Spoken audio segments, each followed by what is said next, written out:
Welcome to Suman TV.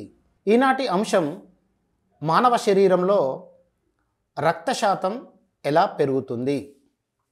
ప్రధానంగా మానవ శరీరంలో రక్త శాతం పెరగడానికి 4 నుండి 5 పద్ధతులలో మనం రక్త శాతాన్ని పెంచుకోవచ్చు.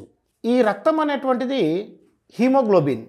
హీమోగ్లోబిన్ మానవ శరీరంలో ఆడవారికైతే 12 నుండి 14% వరకు, అదేవిధంగా మగవారిలో అయితే 14 నుండి 16% వరకు ఉంటుంది.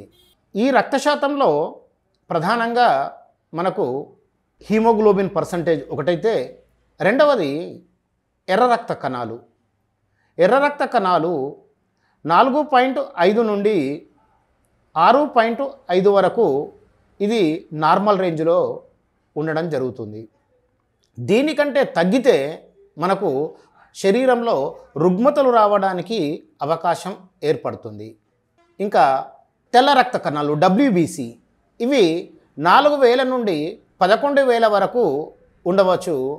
ఈ తెల్ల రక్త కణాలు అనేటివి తగ్గినట్లయితే రుగ్మతలు పెరిగే అవకాశం ఉంటాయి. అదేవిధంగా శరీరంలో విపరీతమైనటువంటి నీరు చేరడం కానివ్వండి, లేదా రుగ్మతలు రావడం ద్వారా కూడా తెల్ల రక్త కణాలు అనేటువంటివి పెరిగే అవకాశం ఉన్నది.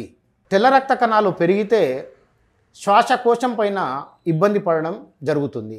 అదేవిధంగా ప్లేట్లెట్లు, మానవ శరీరంలో రక్తం యొక్క ప్లేట్లెట్లు 1,50,000 నుండి 4 లక్షల వరకు ఉండవచ్చును. 1,50,000 కంటే ప్లేట్లెట్లు తగ్గినట్లయితే మానవ శరీరంలో రుగ్మతలు పెరిగేటువంటి అవకాశం ఎక్కువగా ఉంటుంది. ఇక ఈనాటి అంశంలో మనం చూసుకున్నట్లయితే గిట్ట రక్తం యొక్క శాతం ఏ విధంగా పెరుగుతుంది. రక్తం యొక్క శాతం పెరగాలంటే మనం వీళ్ళను మానవులలో రక్తహీనత ఉన్న వాళ్ళను ఎనిమిక్ అని కూడా ఆంగ్లంలో అనడం జరుగుతుంది. రక్తహీనత ఉన్నటువంటి పేషెంట్లలో రక్తం పెరిగే విధంగా మనం ఈ రకంగా ఆహారాన్ని తీసుకున్నట్లయితే రక్తం యొక్క శాతం పెరుగుతుంది. ఉదయం లేచిన పిదప రక్త శాతం పెరగడానికి కోసం గ్రీన్ జ్యూస్ లేదా వెజిటబుల్ జ్యూస్గా మనం స్వీకరించాల్సి ఉంటుంది. ఈ వెజిటబుల్ జ్యూసు తయారు చేసుకునేటువంటి విధానం, మొదటగా 100 గ్రాముల తోటకూర, అదేవిధంగా ఒక 100 గ్రాముల క్యారెటు, 30 గ్రాముల బీట్రూటు, 100 గ్రాముల టమాటాలను తీసుకోవాలి. వీటినన్నిటిని కూడా సన్నగా ముక్కలుగా తరుక్కొని మిక్సీలో వేసుకోవాలి. అదేవిధంగా దీనిలో పచ్చి దోసకాయను కూడా తరిగి 100 గ్రాములు వేసుకోవచ్చును. ఈ అన్ని వెజిటేబుల్స్ను సన్నగా తరిగి మిక్సీలో వేసుకొని ఒకసారి ఆ మిక్సీని తిప్పినట్లయితే అది పేస్ట్గా మారిపోతుంది. ఈ పేస్ట్గా మారినటువంటి ఈ వెజిటేబుల్స్లో, కూరగాయలలో మనం తాగగలిగినంత దాదాపుగా 200 నుండి 300 ml మంచినీరును దానిలో వేసి మళ్ళీ మిక్సీని తిప్పవలెను. తిప్పినట్లయితే మొత్తం ఆ వెజిటేబుల్ జ్యూస్గా మారిపోతుంది. ఈ మొత్తం నీటిలో ఉన్నటువంటి ఈ వెజిటేబుల్ జ్యూస్ను వడకట్టుకొనవలెను. మనం టీ తాగే జాలి కానివ్వండి, అదేవిధంగా పలుచని వస్త్రంతో కూడా వడగట్టుకోవచ్చును. ఈ పిప్పిని పారవేయవచ్చును. కిందికి వచ్చినటువంటి ఈ రసంలో 1 లేదా 2 మంచి మిరియాలను దంచి వేయవలెను. ఈ రకంగా తయారైనటువంటి ఈ వెజిటేబుల్ రసము లేదా జ్యూస్ను మనము స్థిరంగా ఒక చోట కూర్చొని సిప్ చేస్తూ లేదా చప్పరిస్తూ తాగవలెను. ఈ చప్పరించి తాగడం వలన మన శరీరంలో ఉన్నటువంటి లాలాజల గ్రంథుల ద్వారా విటమిన్లు, మినరల్లు అన్నీ కూడా రక్తంలో త్వరగా కలిసిపోతాయి. కాబట్టి ఒకేసారి జ్యూస్ను, ఈ రసాన్ని త్రాగడం వల్ల జీర్ణాశయంలోకి వెళ్ళి శరీరానికి సరైన మోతాదులో అందదు. కాబట్టి ఈ జ్యూస్ను, వెజిటబుల్ జ్యూస్ను చప్పరిస్తూ త్రాగవలెను. ఇక రెండవ అంశము, మధ్యాహ్నం భోజనంలో దాదాపుగా ప్రతినిత్యము ఒక ఆకుకూర ఉండే విధంగా చూసుకోవలను.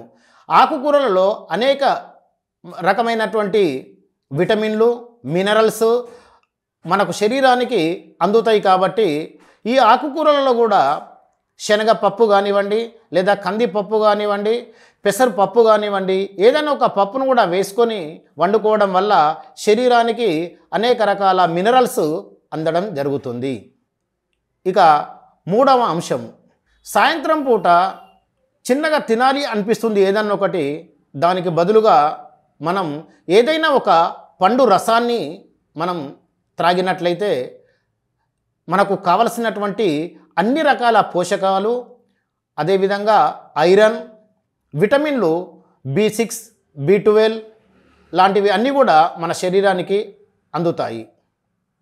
ఈ రసాలలో ముఖ్యంగా మనం తీసుకోవలసినవి బొప్పాయి, అదేవిధంగా చెరుకు రసం కానివ్వండి, ఆరెంజ్ కానివ్వండి, దానిమ్మ కానివ్వండి, ఇలాంటి రసాలను మనం తీసుకోవడం వల్ల శరీరానికి కావలసినటువంటి విటమిన్లు, ప్రోటీన్లు, ఐరన్ మొదలగున్నవన్నీ కూడా లభిస్తాయి. దీనివలన శరీరంలో ఎర్ర రక్త కణాలు పెరిగి అవి ఆరోగ్యంగా ఉండి మనల్ని వివిధ రోగాల నుండి, వ్యాధుల నుండి రక్షిస్తాయి. ఇక నాలుగవది, రాత్రి పడుకునే ముందు చాలామంది ఏదో ఒక ఆహారాన్ని తినాలి అనేటువంటి ఆలోచన చేస్తూ ఉంటారు. ముఖ్యంగా రాత్రి పడుకునే ముందు చాలా తేలికైనటువంటి ఆహారాన్ని తీసుకోవాల్సినటువంటి అవసరం ఉంటుంది.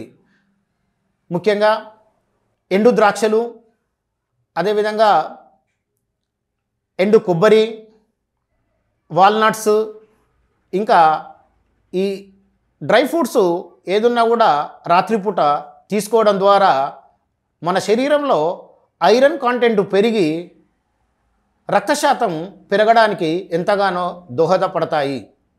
అదేవిధంగా ఈ మనం మొదట చెప్పుకున్నటువంటి ఏదైతే ఈ వెజిటేబుల్స్ జ్యూస్ లేదా గ్రీన్ జ్యూస్ ఉన్నదో దాంట్లో మనం గోధుమ గడ్డి యొక్క చూర్ణాన్ని వేసుకోవచ్చు. ఈ గోధుమ గడ్డి చూర్ణము పతంజలి స్టోర్లలో మరియు వివిధ ఆయుర్వేద ఉత్పత్తుల దుకాణాలలో దొరుకుతాయి. దాన్ని, ఆ చూర్ణాన్ని ఈ వెజిటేబుల్ జ్యూస్ పైన చల్లుకొని కూడా త్రాగవచ్చు. ఇంకా ఈ వెజిటేబుల్స్ జ్యూస్ పైన ఎండు ద్రాక్ష యొక్క పొడిని మనం చల్లుకొని ఈ వెజిటేబుల్ జ్యూస్ లేదా గ్రీన్ జ్యూస్ను త్రాగవచ్చును. ఎండు ద్రాక్ష యొక్క చూర్ణాన్ని మనం ఏ రకంగా తయారు చేసుకోవాలంటే, ఎండు ద్రాక్షను ఎండలో ఎండబెట్టి వాటిని ఒక రాయి మీద రాయి పెట్టి కొట్టినట్టయితే గిట్ట గింజలు బయటకు వస్తాయి. అక్కలు ముక్కలుగా దంచి వాటిని ఎండకు పెట్టి మళ్ళీ గ్రైండ్ చేస్తే మనకు సన్నని అంతర్గాలం ద్వారా మనం దాని యొక్క పొడిని సేకరించినట్లయితే ఆ పొడిని మనం ఈ గ్రీన్ జ్యూస్ పైన చల్లుకొని కూడా, అదేవిధంగా ఈ గ్రీన్ జ్యూస్లో తేనె కూడా కలుపుకొని తాగవచ్చును. దీనివలన మానవ శరీరంలో రక్తం యొక్క శాతము అధికంగా పెరుగుతుంది. మానవ శరీరంలో రక్తశాతము పెరగాలంటే కూడా మన సీజనల్ ఫ్రూట్స్, ముఖ్యంగా జామ, మన దగ్గర దొరికేటువంటి సీతాఫలము, మామిడి, వీటిలలో కూడా అనేక రకమైనటువంటి ఫెర్రిక్ యాసిడ్లు పుష్కలంగా లభిస్తాయి. ఈ పండ్లను మనము తిన్నట్టయితే మనకు వ్యాధులు రాకుండా ఎంతో ఉపయోగపడతాయి. అదేవిధంగా ఏ కాలంలో వచ్చే పండ్లను అదే కాలంలో మనము తిన్నట్లయితే మనకు ఎలాంటి వ్యాధులు రావు. అదేవిధంగా రక్తము యొక్క శాతం కూడా అధికం అవుతుంది.